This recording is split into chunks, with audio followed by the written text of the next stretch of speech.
Hey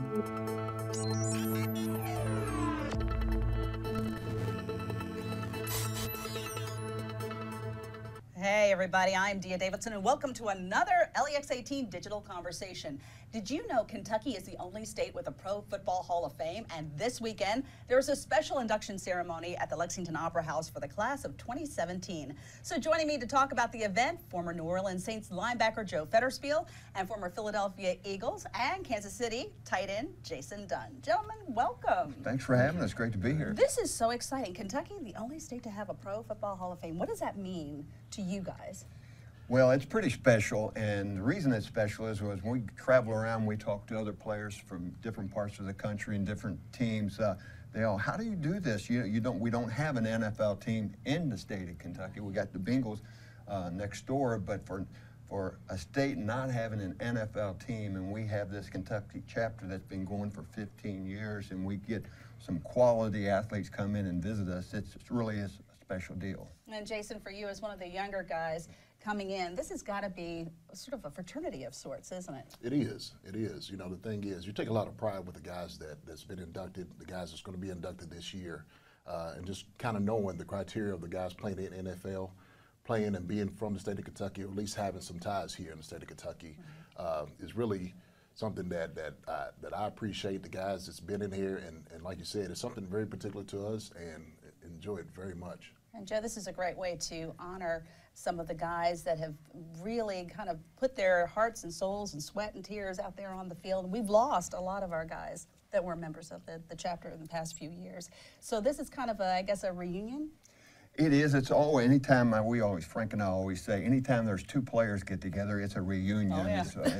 It's a gathering. But it is a way to bring recognition to these guys that made a contribution to our state, to the game of football, and to life. And it's just a great way to keep football in the forefront of everybody's mind. So how do they go about selecting, besides the criteria of having the connection to Kentucky? Is there how many years in the league? What positions were played? How do you kind of break it down?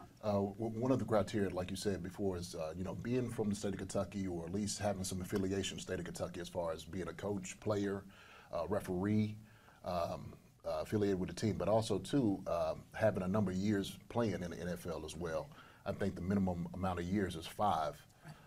This moment, and the thing is, I think people don't really understand exactly how many people are from the state of Kentucky or have the ties here that has been involved with over 5 years in the NFL. And that's a rarity. I mean, it's rare to even be drafted. It's even rarer to stay longer than, I guess, 5 years, isn't it? Right, right. You've seen the game change from your era to today. So what are some of the things that you've seen that have changed for the better and maybe not so much for the better? Well, from my point of view, when we first started, this was back in the early 70s, it was run, then throw the ball. Right. Now it's throw the ball and then run if you have to. Right. And I think the size and the speed of the game has gotten so much. The guys are bigger, they're faster just through evolution. I'm glad I don't have to tackle Jason anymore. I was going to say. But one of the big things they've tried to make it safer as far as all the rules go, but because of the size of the guys and the way they train, we're still seeing a lot of injuries. I know there's a big thing about the concussion rule and some other things going on. And I was going to mention that because a lot of people, a lot of young kids who are out there, their parents are concerned about this and the long-term effects on it. And so what are some of your thoughts about it? If I have my son, he played football in high school, and a lot of the things that we do, the protocols as far as with the concussions, they've done a tremendous job is making sure they stay on top of. If any kid has any type of injury or any type of injury, or when you get your bell wrong, right? Yeah, that they get on it immediately, and that's wonderful to know as a former player, but also as a parent to know that too. Another thing that they've also done is, as a coach, we've started to teach different techniques in tackling. Gotcha. And sometimes, like we was talking about, kind of former players, it was kind of known to lead with your head a little bit. And Andre Waters. Andre Waters used to do it, yeah. Yes, and in a way that was kind of showing that you were tough. Now we know residual effects of those type of things. And now we've changed up the way they're tackling. We're starting to take a little bit more of the technique, how they do in rugby, in the tackling. And they've incorporated a lot of that in the NFL, and now they're doing it in high school too. So that's one of the things I know we're doing a better job of that. What do you think about girls getting into football? You think that we ought to be, there's some girls that are out there that are trying to play? Yeah, there are. Actually, we had a girl play on my high school team. Really? Yeah. How did that go?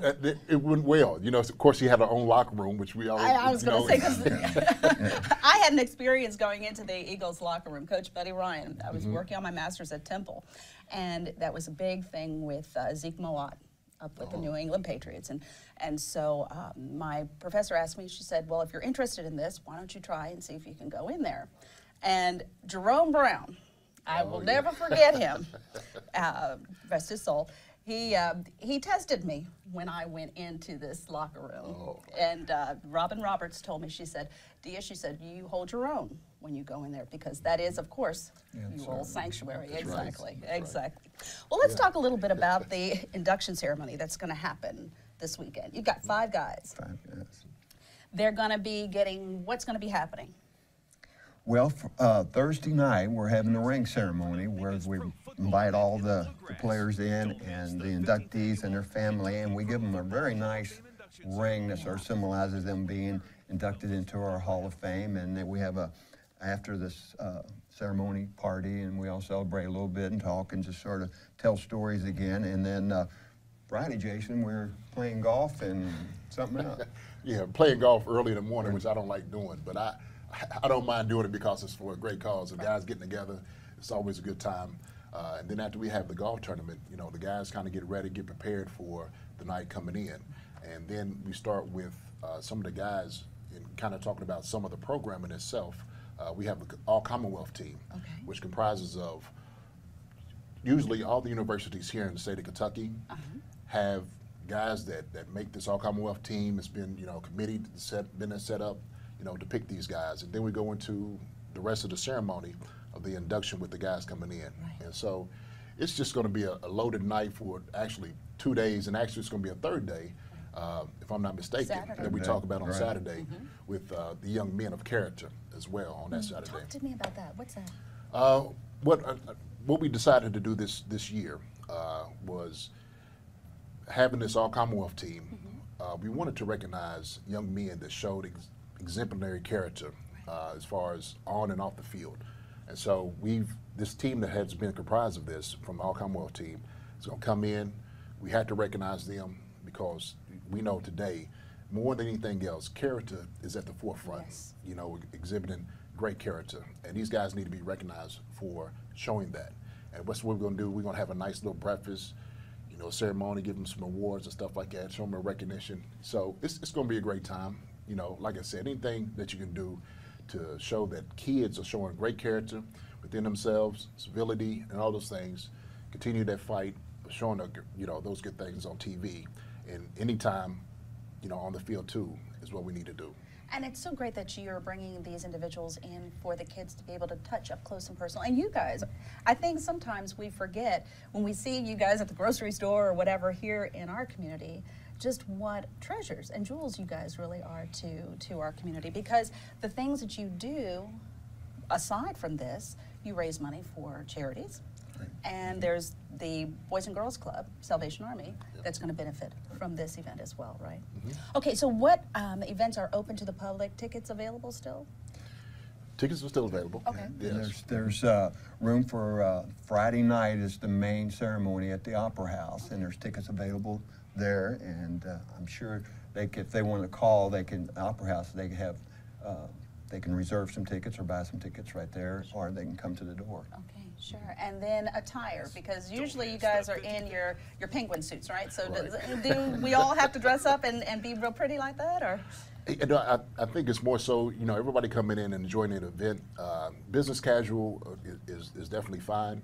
You know, I know some of the younger kids may wear shorts because it might be a little bit, you know, it's the younger generation, right? Some of the things that they wear. But, you know, everybody wants to come in, look very nice for the event. You know, like I said, you're going to have some great players being inducted. And it's a great atmosphere. Just a great atmosphere to come in, rub elbows with former NFL football players, and I think and find out that you guys are real. Right. Just regular guys. Yeah, Gentle exactly, Giants is what I call you guys, Gentle Giants. And then you have a special award, the Blanton Collier Award. Let's talk a little bit about Blanton Collier and the award and the recipient this year. Okay. Well, the Blanton Collier Award is an award that's given out to some of the coaches, some of the influences from Blanton Collier, who was one of the pioneers in football with the Cleveland Browns, was here from Paris, Kentucky, if I'm not mistaken. Yes. Exactly right. Roots right here in the state of Kentucky. And this is, every year when it comes up, I'm always amazed and shocked of how much of that, the roots and the history, comes from here. And he's been someone that's been well known throughout football for a lot of years, and a lot of coaches talked about just the type of atmosphere and environment he set up as being a football coach. And what we've done is we've given this award out to some of the coaches that's doing the same thing what he put in as a pioneer in this league.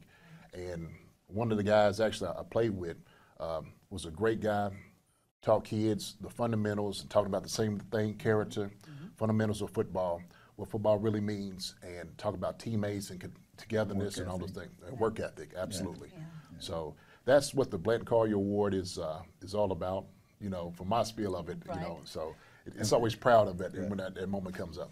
And we're, thankful to have Coach Collier's daughter. She's Dr. on our board. K, that's right. And she's a very big part of our organization, and she does a tremendous job organizing that part of that award, which is, we've had some great people come in for that, and it really is special because it really brings a lot of focus to what football is really all about. Indeed. And so this year's recipient, can we announce that? Well, I think we got to wait and see on Friday. Okay, right? so then that's the draw, that's the pull Right. too, right? But Exactly. I'm going to tell you this, it's a pretty special group. Indeed, it always is. Because Yeah, I it's a remember pretty one year special you group. had in Coach Saban, and you had the Manning family. the Manning the family. That's right. Harbaugh. That's right, Yeah. Harbaugh. Yeah. So you've had some really big draws, really big draws. Well, gentlemen, thank you so much for taking some time. And of course, you can get tickets if you're interested in getting tickets to this event at the Opera House, or of course, you can log on to the Kentucky Pro Football HOF, that's Hall of Fame.org for information. Well, that's all for us right now. Thanks so much for joining me for this digital conversation. You can find more digital conversations on LEX18.com. Until next time, make it a good one.